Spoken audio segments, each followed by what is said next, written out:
역사는 창조적인 소수가 이끌어간다라고 하는 아놀드 토인비의 주장에 저는 동의합니다. 특별히 창조적인 생각, 창조적인 소수가 되기 위해서는 자기 현재 삶에 매몰되어서는 아니 된다라는 겁니다. 그런 면에서 이제 자기 삶의 터전을 떠나서 이주자로 살고 있는 사람들, 외국인으로 살고 있는 사람들을 통해서 역사는 창조되어진다고 저는 생각합니다. 성경에도 보면은 아브라함이라고 하는 그 유명한 그 족장에 대해서 하나님께서 너는 그 고향, 본토, 친척, 아비집을 떠나라고 이야기를 합니다. 떠났을 때 이제 그 사람에게 하늘의 역사를 이제 이루어가고 있는 놀라운 모습 보고요. 예수도 고기 잡는 어부들에게 나를 따라오너라. 사람 낚는 어부가 되게 하리라. 배와 그물을 버려두고 예수를 쫓았다는 거죠. 마찬가지로 그 자기 삶의 현장을 떠나지 못하는 사람들, 그 인습과 관습, 문화 또는 뭐 계급 여러 가지 억압된 그 정해진 틀에 그 갇혀서 헤어나올 수가 없습니다. 그 자기 삶의 터전을 떠날 수 있는 사람들이 새로운 역사를 만들어낼 수 있는 안목을 갖게 된다고 저는 생각합니다. 그런 면에서 한국에 와 있는 외국인 노동자들 중에서 최고대학을 나온 엘리트들이 많습니다. 또 그럴 수밖에 없는 것이 여러분들은 이제 그 한국에 올 때 그 예전 500만원, 1000만원에 돈을 주고 오지 않았습니까? 현지에서 500만원, 1000만원이라고 하는 돈은 평생을 모아도 모을 수 없는 돈입니다. 그런데 그 돈을 줄 만한 능력 있는 사람들이 지금 한국에 와 있는 거고요. 결국에는 이제 실력이 있는데 돈까지 벌어가지고 가서 장관, 국회의원 된 친구들도 있고요. 여러분들 가운데서 대통령 나오지 말라는 법이 없다는 사실입니다. 제가 이런 일을 하게 된 것도 아마 저희 집안에 내력이 있지 않을까 싶습니다. 저희 집안에 이제 할아버지들 중에 미국에 가서 접시 닦고 청소하고 뭐 더러운 일 했다는 이야기를 들었습니다. 그런데 그분 중에 한 분 돌아오셔서 이제 서울특별시 초대시장을 지은 김형민이라는 분이 제 작은할아버지 되십니다.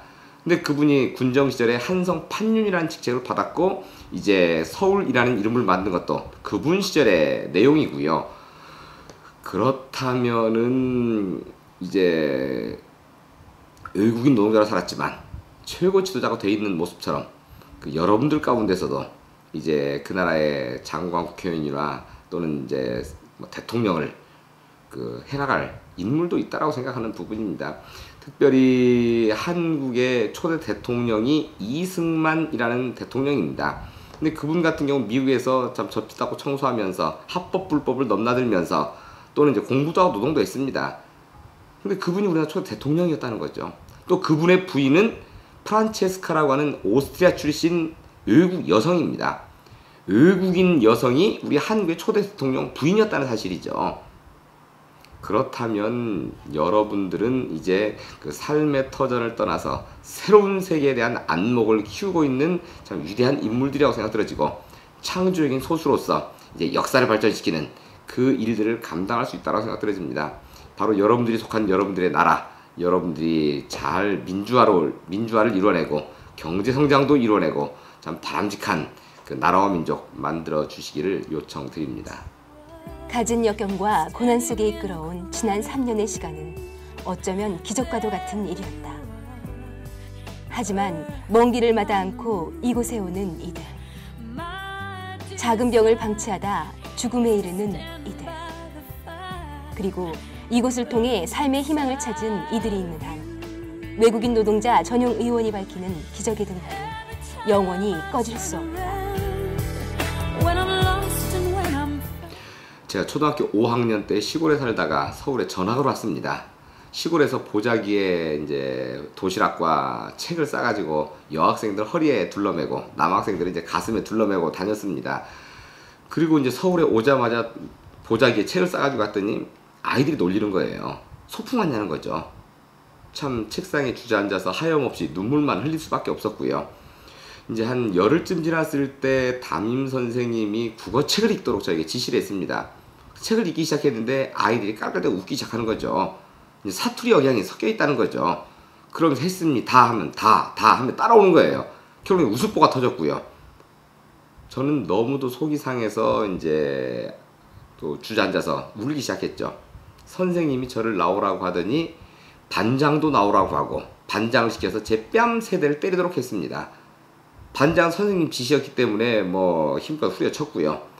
뺨을 맞고 와서 이제 제 뺨을 만져봤더니 우툴우툴 뺨이 부풀어 있는 거죠. 정의로 아이들 선생님이, 그 시골에서 갓 전학 온 아이를 놀리는 그 아이들을 혼내야 될 선생님이 어떻게 저를 때리도록 하냐는 거예요. 그것도 선생님 때리는 것도 아니고 아이를 시켜서. 너무 억울하고 이건 아니다라는 생각 때문에 또 이제 눈물을 흘리기 시작했죠.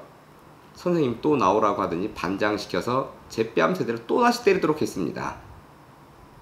그리고 나서는 제가 이를 악물고 겁이 나서 울지를 못했어요. 또 울었다가는 또 맞을 수밖에 없다는 두려움이 이제 제 이를 악물게 했던 부분이었고요. 어쩌면 제가 인권운동에 이제 뛰어들어서 30년 이제 한우물을 파고 살았던 것도 아마 그 연유가 아닐까 하는 생각 들어지고, 피부색이 다르다고 해서 뭐 차별을 당하고 외국인이라는 이유로 여러 가지 고통을 겪는 모습을 제가 견뎌하지 못하는 부분도 아마 그런 연유였다라고 생각이 들어지는 부분이고요. 그런데 같은 나라 사람 아닙니까? 같은 민족 아닙니까? 같은 언어를 쓰고 있지 않습니까?